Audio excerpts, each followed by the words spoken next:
Hi, I'm attorney James Betzold. I'm an immigration attorney, and I have 5 things you need to know if you're an immigrant and you've been charged with or arrested or convicted of a crime. All right, the first thing you need to know is you might be arrested. When you're arrested, the police are probably going to ask you some questions. You have the right to maintain your silence, and 9 out of 10 times, that's the best thing to do. You may not have a full picture of everything that happened.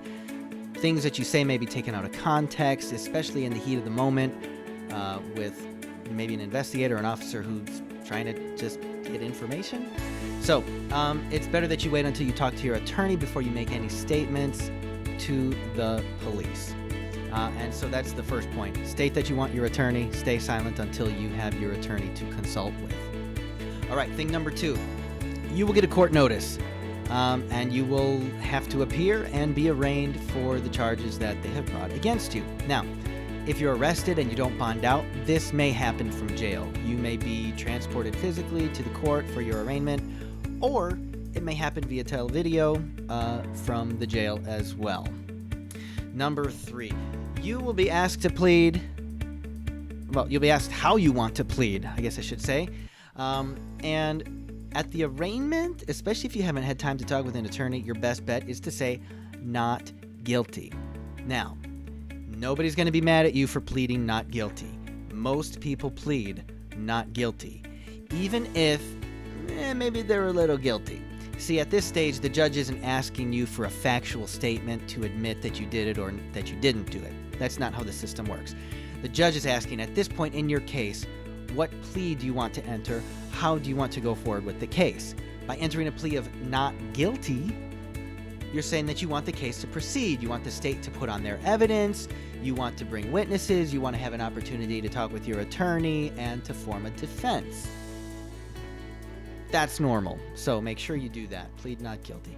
Now, number 4, when you're an immigrant and you have a green card or some other status and you're involved with a crime or charges involving sexual assault, drugs, any kind of violence or domestic violence, any theft, anything that rises to the level of a felony, any even white-collar crime where there's embezzlement or some other charge like that, those are all very serious and can result in a somewhat swift deportation from the United States. So, again, I'm going to refer you back to point number 3. Plead not guilty, get your attorney, figure it out. Because there are going to be severe immigration consequences to guilty pleas to charges like that. And that brings me to my next point. You may be taken by ICE, right? ICE actually has the option to come and pick you up before your criminal court is completed, especially if you're undocumented. Or after your conviction is entered, they may decide then to come pick you up. They can also show up at a probation appointment and pick you up and bring you to immigration court. Now, when you're in immigration court, that's a whole other ball of wax. So be aware that you're probably going to need an attorney for that as well. Probably no. Immigration court's tough enough now where if you try and go it alone, that's going to be a mistake. And let's go to my last bonus point I'm giving to you. This is going to be point number 6.